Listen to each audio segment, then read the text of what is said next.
Bonjour à tous et bienvenue dans Mon lycée à la maison 2.0. Aujourd'hui une vidéo consacrée à l'activité documentaire sur l'étude du mouvement de satellite. Et tout d'abord nous allons parler des prérequis. Les choses que vous devez savoir obligatoirement avant même de commencer l'exercice sont le repère de Freinet, c'est-à-dire rappel que dans un mouvement d'une orbite on peut placer un repère avec un vecteur unité tangentiel à la trajectoire et un vecteur unité normal, c'est-à-dire perpendiculaire, dirigé vers le centre de la trajectoire, UN, en un point A. La vitesse sera tangente à la trajectoire, donc collinaire au vecteur unité tangentiel, et l'accélération sera située quelque part à l'intérieur de la trajectoire. Je ne l'ai pas dessiné car ça dépend de chaque exercice. Autre chose à connaître, c'est la loi de gravitation universelle de Newton. Toute force qu'applique un objet A sur un objet B va avoir comme formule G, qui est une constante de gravitation universelle qu'on vous donne, la masse de chacun des deux objets divisé par la distance entre eux au carré. Là c'est en valeur, bien évidemment quand ce sera à utiliser comme force, il faudra utiliser des vecteurs avec un vecteur unitaire ici. Autre chose qu'il faut connaître, ce sont les coordonnées de la vitesse et de l'accélération dans le repère de Freinet. Donc je vous les ai mises pour rappel, la vitesse a comme vecteur valeur de vitesse tangentielle V, tout simplement la valeur de vitesse, et en vitesse normale 0, il n'y a aucune vitesse sur l'axe UN. L'accélération a quant à elle comme coordonnée une accélération tangentielle, donc une accélération dans le sens du mouvement, qui va être la variation de la vitesse sur le temps, qui pourra valoir 0 dans certains cas, mais de toute façon la formule générale est celle-ci, et l'accélération normale, c'est-à-dire l'accélération qui ramène l'objet vers le centre de la trajectoire, qui vaut v carré sur r. Autre chose à connaître, c'est le principe de référentiel, donc les différents référentiels qu'on connaît et surtout ceux qui sont supposés galiléens, et ce que c'est qu'un système, lequel est dans notre énoncé. Dernière chose dont vous devez avoir connaissance, c'est la deuxième loi de Newton, qui, je vous l'ai remis en entier. La deuxième loi de Newton dit que la somme des forces extérieures qui s'appliquent à mon système égale la variation du vecteur quantité de mouvement. On doit normalement refaire la démonstration pour repartir sur la définition du vecteur quantité de mouvement qui est m fois la vitesse. Si la masse est constante, et uniquement si la masse est constante, je peux sortir la masse de ma dérivée, puisque la dérivée d'une constante ça ne veut rien dire.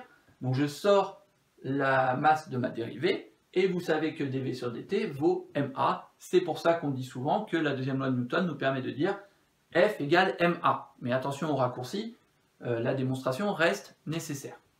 Voilà pour les prérequis.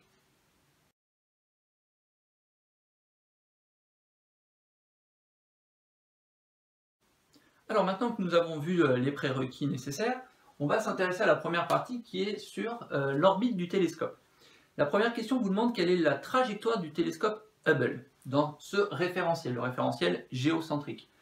Donc dans ce référentiel, le satellite est un satellite qu'on appelle géostationnaire, c'est-à-dire qu'il reste toujours en orbite au-dessus du même point projeté sur le sol de la Terre.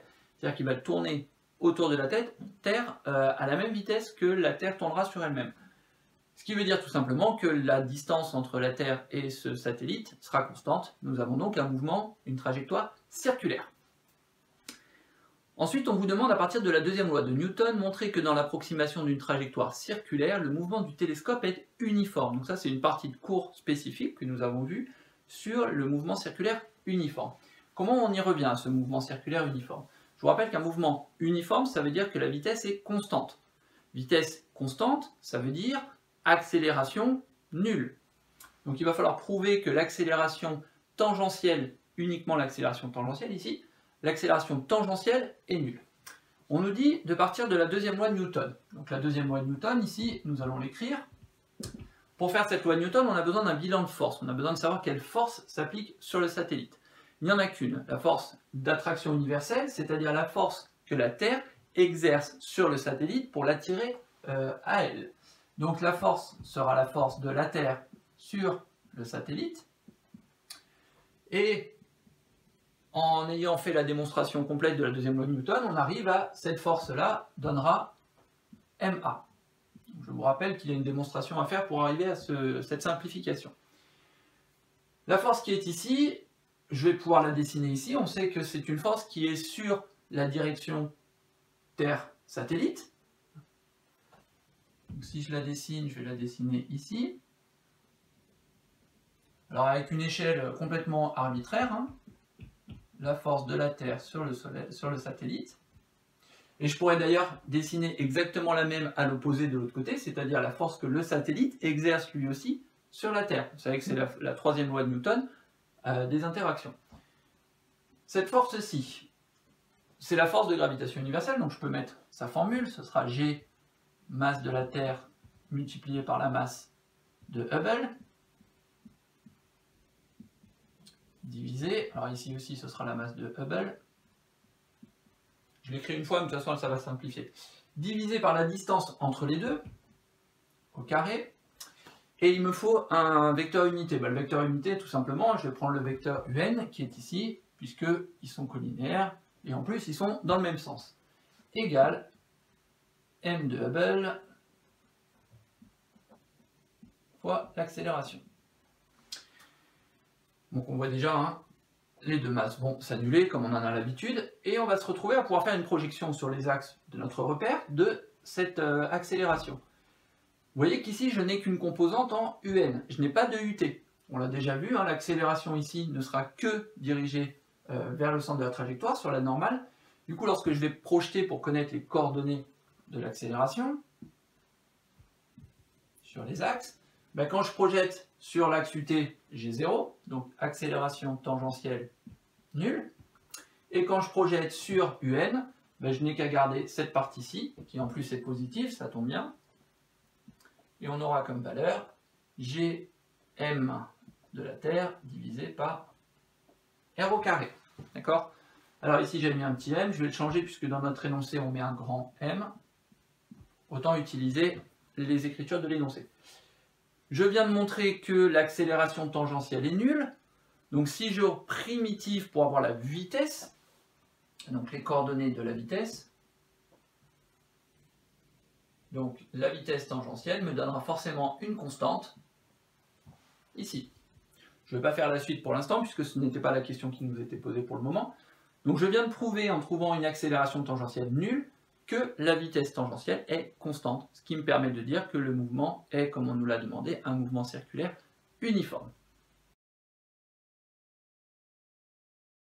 On passe maintenant à la question suivante concernant l'expression de la valeur de la vitesse v.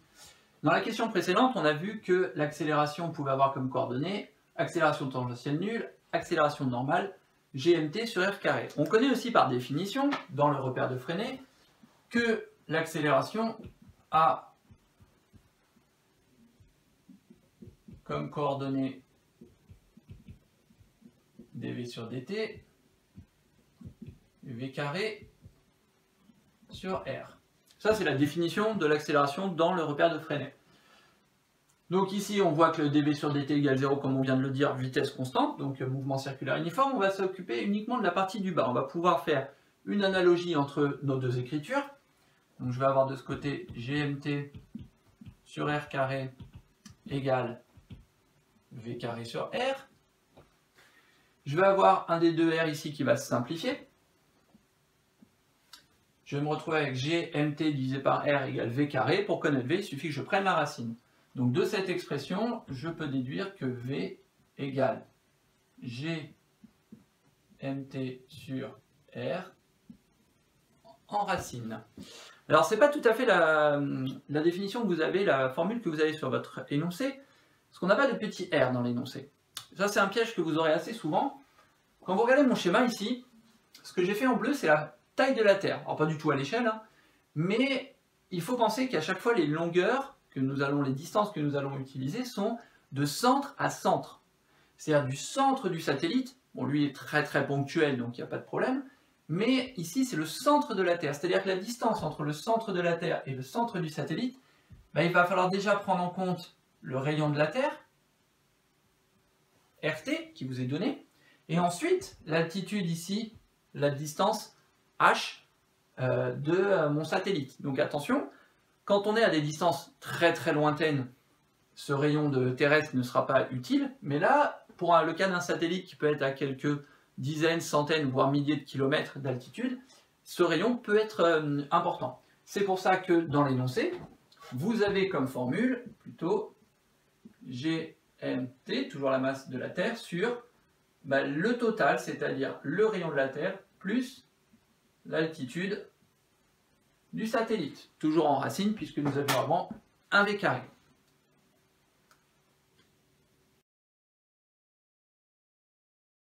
C'est très rapide, on vous demande d'exprimer la période de révolution grand T en fonction de RT, H et V. Comme dans n'importe quel mouvement, la vitesse égale une distance sur un temps, ça vous savez. Donc il suffit ici de trouver la bonne distance et le bon temps. Ce qu'on va faire, c'est qu'on va prendre un tour entier de l'orbite du satellite.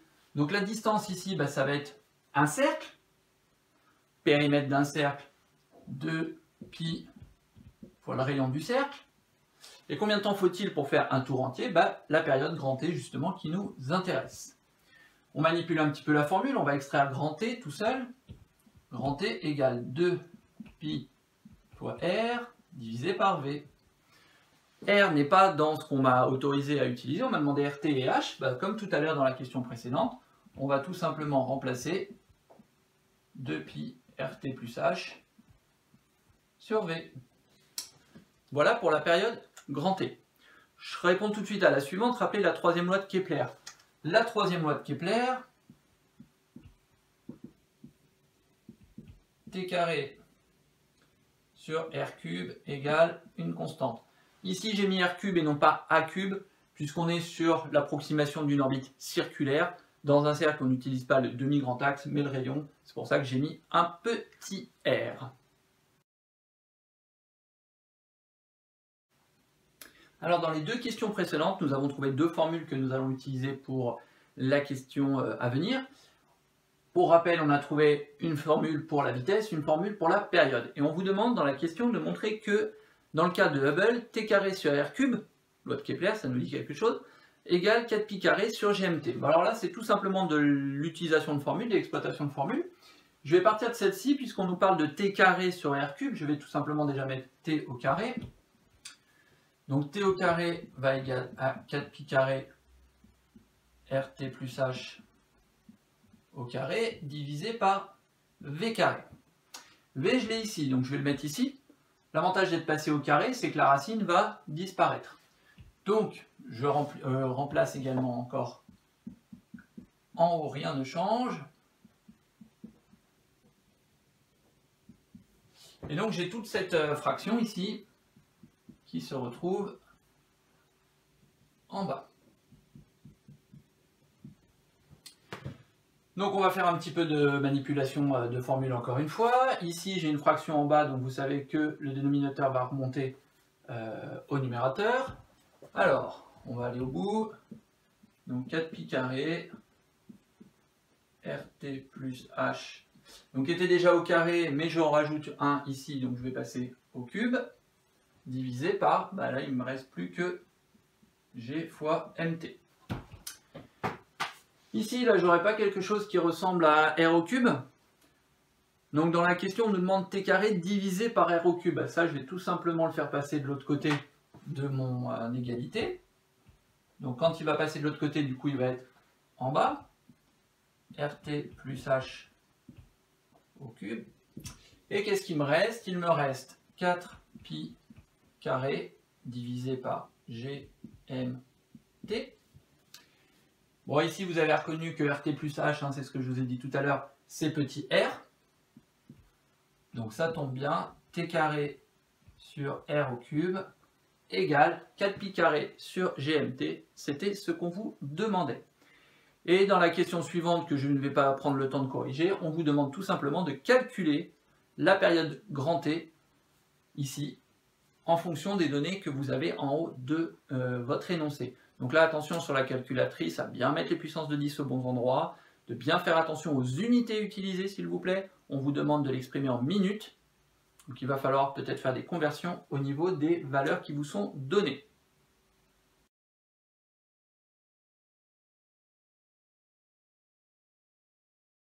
C'était la deuxième partie qui est complètement différente, qui parle de l'étude de la mise en orbite. C'est-à-dire, nous sommes sur une partie de décollage. de la fusée qui emporte le satellite en orbite. On vous donne comme information la masse de la fusée totale, donc le système ce sera la fusée, le satellite, l'eau, les essences, etc. qui sont à l'intérieur. On vous donne une force de poussée, 14 millions de newtons, et la première chose qu'on vous demande, c'est de déterminer la valeur du poids. Là, jusque-là, vous connaissez la formule. En termes de valeur, je ne suis pas en vecteur ici, mg, donc la formule générale. Ici, m va être la masse du satellite, donc on vous donne grand M, G, on vous donne 9,8 mètres par seconde. Attention, M est en tonnes, il ne faut pas le laisser en tonnes pour faire notre calcul. Donc vous allez trouver une valeur, donc je peux passer directement à la suite. On vous dit de déduire de la deuxième loi de Newton. Ça va forcément être notre point de départ, puisqu'on doit déduire de cette loi de Newton l'expression de la coordonnée AZ du vecteur accélération de Ariane 5.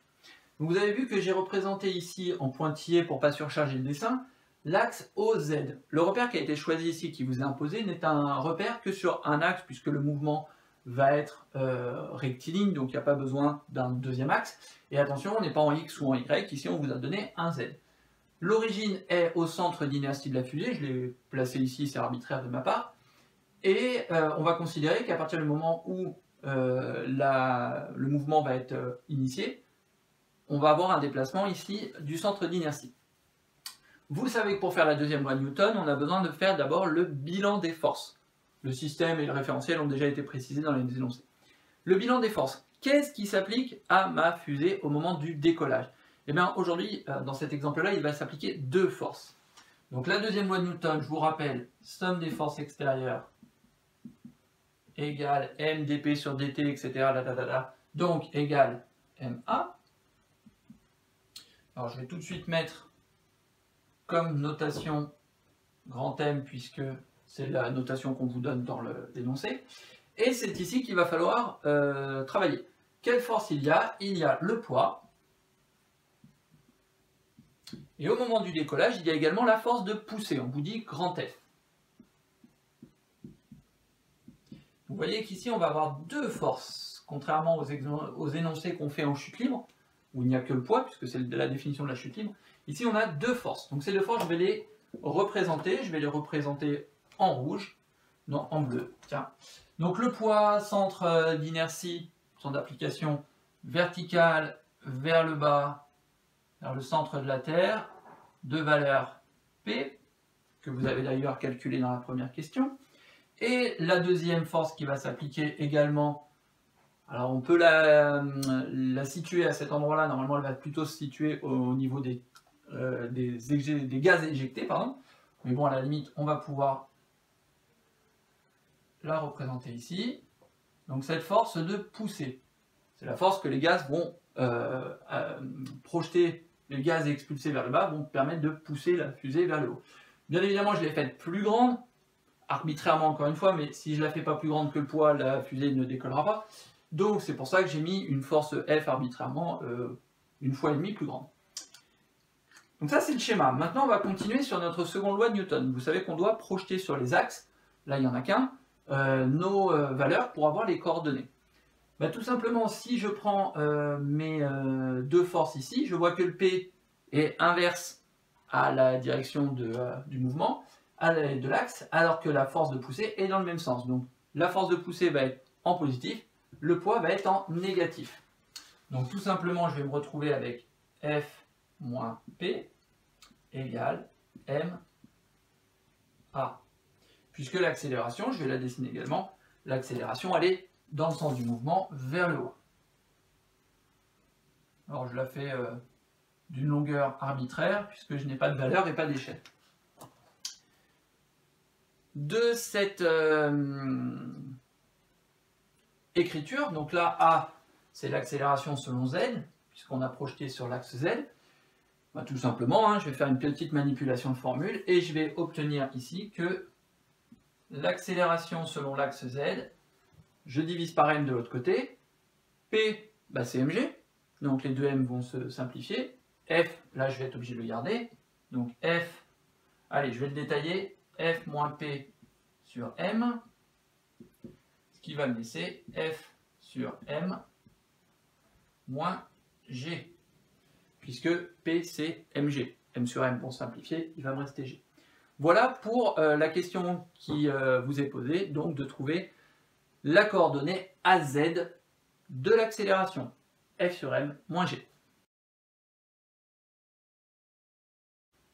Donc maintenant la dernière partie, les 3 dernières questions, on va y répondre d'un seul coup.